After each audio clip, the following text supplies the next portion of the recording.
more can I say? Top Billin. All right, so as the season is going along here, I really don't like Seattle's defensive deployment. Now, if we're talking about individual personnel here, we'll go through a few reps with Woolen, right? Woolen, right? The former Tariq Woolen when he was actually good. And we'll talk about your man, Devin Witherspoon. First up here, Witherspoon, right? I think it's a lot of pantomiming from this cat. I don't know if he's actually a good cornerback.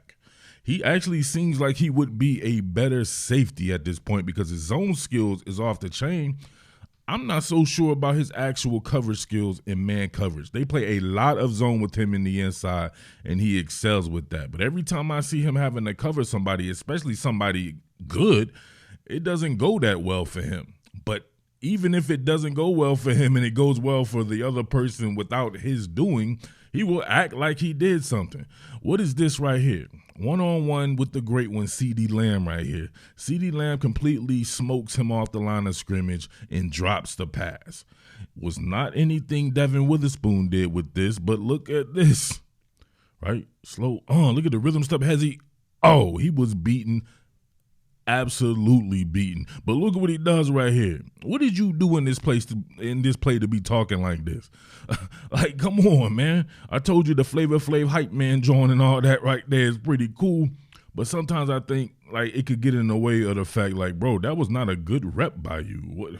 Like CeeDee Lamb dropped that. You were beat. You didn't do anything in this particular rep. Did absolutely nothing in this play. Look how badly he's beaten. Right. Look at the late pandemic separation by CeeDee Lamb. It had nothing to do with him. CeeDee simply dropped it. What? Come on, man. But the fact that CeeDee Lamb is going to the ground already and then he kind of pushes him a little bit, that does something. Right? That was what he did in that other game, right? When y'all said that he didn't pass interfere in the end zone and everything, too. Listen. Off-man coverage right here going against CeeDee Lamb again. Lamb on his bang 8. And watch how he plays this. I'm on his site. Inside leverage. Does like a speed turn and absolutely destroyed on that rep. Like, what are we doing here? Right? Get him to size up. He's in a 50-50 exchange situation. He takes inside technique. I'm not sure why he would do that. He's guessing, right? Instead of just playing ball, he wants to guess. And he guessed wrong. It's like this, right? Get that bang to the inside right here by CeeDee Lamb. Instead of him flipping his hips, right, he could have stayed in the 50-50 exchange situation and been able to kind of flip his hips this way. Instead, from him guessing, he overguessed. You can see he's on the outside of CeeDee Lamb and with inside leverage. He has to turn all the way around right here, and I hate speed turns. It's a lazy way of operating. People... you got a lot of people who swear by them and all that. That's them. Right? Me speaking from personal experience, flip your hips like you were taught coming up. That's the fundamental basics of it. So you don't have to turn your back to the receiver because you don't know what he's going to do afterwards. So he immediately creates that separation there, and you have to get back in the sorts. And it was a pretty good separation. See it from here? Look at that. That's not really that competitive at all. CeeDee Lamb is the type of guy to me, when you guys were talking about playing him on the inside and all that, you said, well, you can see CeeDee Lamb and Cooper Kupp and all this and that. My thing is, if you're the 5th pick in the draft, cool. You can bat down a pass at the line of scrimmage, or you can be sent to sack the quarterback. I don't see anything from Devin Witherspoon that I wouldn't see from Coby Bryant. I didn't even know Coby Bryant was back. Coby Bryant is back. Play him at nickel. Let Devin Witherspoon change up your scheme. If he's that guy, let him shadow the best receiver. If CeeDee Lamb didn't have 11, 12 catches or whatever he had, suppose he held him to 3 catches for 15 yards. That's a different game for the Dallas Cowboys. They have to go elsewhere there. He's the 5th pick in the draft, man. You can't fool me. I don't care about him playing zone on the inside and making a couple of tackles in a game or maybe assisting on someone else's play on the inside there. Him being able to either take away an entire side or take away a superstar player changes the game. The inside work, Coby Bryant can do that. You cannot tell me Coby Bryant couldn't do the same exact stuff that we're seeing from Devin Witherspoon on the inside. All right, now people get on Jamal Adams for stuff, but then won't say anything about other people. Now, Jamal Adams, definitely not a good cover guy, but this is not on Jamal Adams now. As you've seen, right? The roles have switched right here. CeeDee Lamb, when he comes to the outside right here, he's an outside receiver. Devin Witherspoon has outside technique. So anything going in this direction right here, he already has the cheat code on because he can stick that foot in the ground and run a proper angle and be able to take this away right here. But you know what he does? Look at this. My man instantly starts thinking about a pick. So this is man coverage now. Once it's bent on the inside right now, you're not in zone. When you're in zone coverage, you can keep eyes on the quarterback. You're guarding blades of grass. This becomes man coverage. You have bent it to the inside. Watch the angle he takes because he wants a pick. CeeDee Lamb drifts upfield. He's still looking at the quarterback. If he was paying attention to Lamb right here, he would start drifting up the field with him, but he keeps on that straight plane while Lamb is going this way. You can see Lamb's arm right here telegraphing it and everything. That's really good work by Daffy Dak Prescott and his goofy-ass feet and CeeDee Lamb right here, but terrible rep by Devin Witherspoon again. Now, people were gung-ho about the New York Giants game, and I told people, I'm like, the Giants don't have a good passing offense. You can't stat off them. Right, they throw you a pick six. He was thrown right to him. He was beat on the inside on that play. They threw the ball to the outside there. He gets himself a pick six. Great play. You got to make the catch at least, right? Run it back there. But what do you do against great passing teams like Dallas? You're gonna have to adjust something. I don't know if these guys are not in the right place, but to me, I don't see how you got this guy doing stuff that you could easily get from Coby Bryant.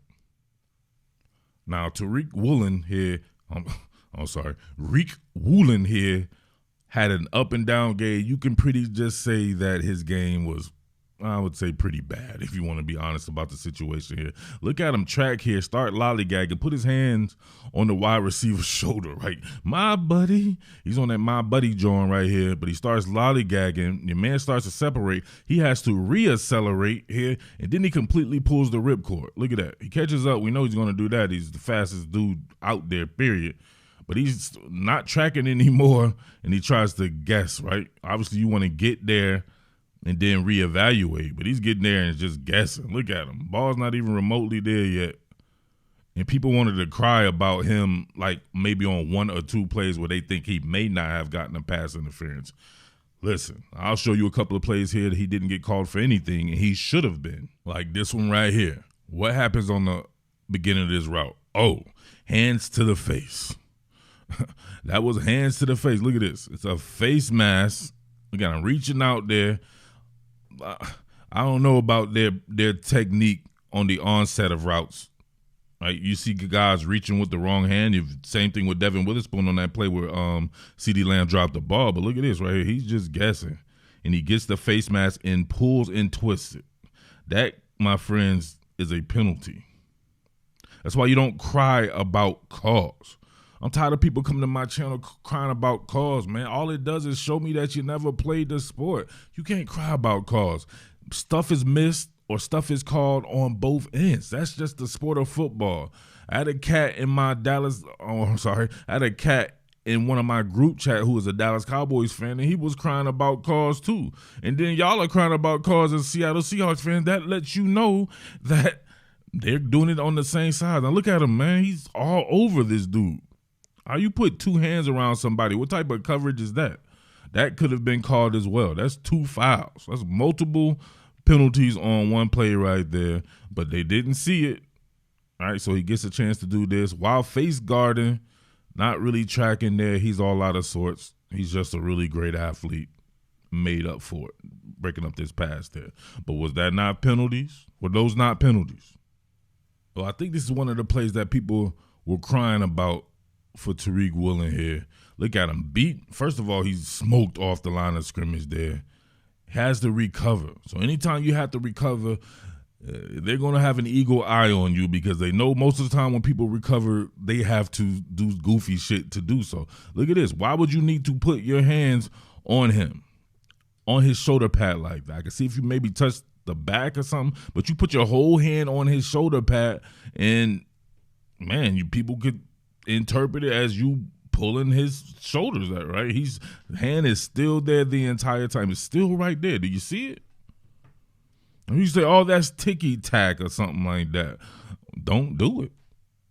Right? Don't do it. Have better technique. Then you won't have to worry about it, right? That's leaving the fight up to the hands of the judges, like in boxing or combat sports in general. His hand was still there. So if CeeDee Lamb is running upfield and then has the banger to the post, but you put your hands on his shoulder, aren't you impeding his progress? He had to take a different path to the ball, and you have your hand on his shoulders. I'm sorry, that's pass interference, man. You got to play better than that.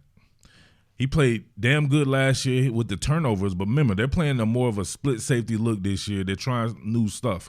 He seems to be in man coverage a lot more. Last year, they were implementing the split safety look, but they still had a lot of post safety. I think not having that post safety look, all right, or the 3 deep shell is hurting Quandre Diggs. He doesn't look the same to me. All right, if I'm being completely honest about the situation, he does not look the same to me in the split safety look and some of the duties that they have him doing. His tackling and angles and stuff like that have been very poor. Jamal Adams, I think that he's had his moments, right? He still seems rusty, right? Even though we're pretty far along in the season. And it's been a few games for him now, decent enough games for him to probably get into a rhythm. He still seems like he can play better.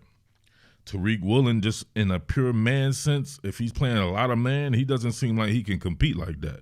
Him being on a vertical bell, being over the top, even though he has that type of speed, just seems to be a little bit more of his game there. He struggles with transitions. Is he really better than Trey Brown? I don't think Trey Brown is otherworldly or anything like that. But, man, you can make an argument that your best trio out there would be Trey Brown, where Tariq Woolen is, Devin Witherspoon on the outside, and Coby Bryant on the inside. Look here, you got that super early pandemic separation. I'm talking about day one when you first heard of the pandemic and everybody was scared to the mug, right? And you got about 9 feet of separation. That social distancing is on swole right there. And, man, what is he going to do with that? But then he turns around and make a play like this. This, my friend, was a good route for the most part, but look at this. What happens right here in the transition? This is a penalty. You can't grab somebody's head like this when they're trying to get out of their transition phase. Right? This wasn't called, though. Can't cry about calls, but he gets the PBU right there, so it ends up being a good rep because if it isn't called, it is what it is. If you ain't cheating, you ain't trying, I guess, right there. This just so happened to be on the Seahawks sideline. So probably we wasn't going to throw that right there. He might not have made it out alive. But are you going to try to pretend like this isn't a penalty? Look at this. This is poor technique. Right? Inside leverage right here. You play football, the cornerback position, with your feet, not with your hands. If these guys would do some of those drills, right, where they tie your damn hands behind your back or something like that, right, or they make it to where you can't really use your hands and you have to just be able to mirror with your feet, they'd be a lot better off. But this is just too handsy right here. This is a lot of hands. He's trying to come about the transition. My man just grabs him on his head. Like, what are you doing? Like, oh, come here, boy.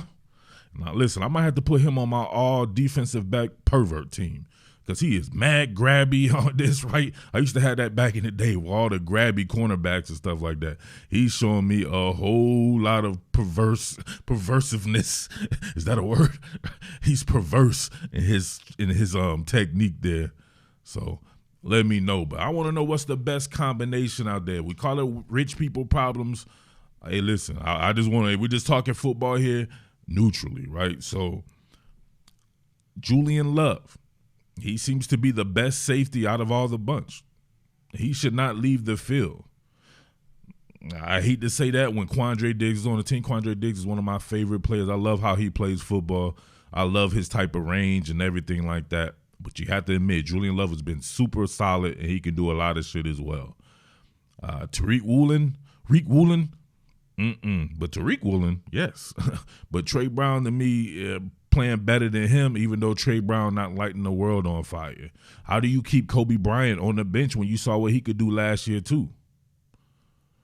Rich people problems, yes, but then sometimes they say, man, if you have too many options, do you really have any options? So, I don't know. Let me know. But let me know what you think about this, though, man. As always, man, this is just neutral football. I'm definitely not trying to get on a cat like Devin Witherspoon. He's a rookie. He will improve. We have to give him time to improve. But you also can't fool me by hiding this cat. I feel like he's being hidden. Playing in a lot of zone on the inside is hiding somebody. You don't draft people number 5 overall to have that type of role, in my opinion. Like I said before, it reminds me of the Honey Badger. To me, at the Honey Badger, even with off-field issues or without off-field issues, you wouldn't pick Honey Badger in the top 5. And eventually Honey Badger got moved from nickel to safety. So let me know, all right?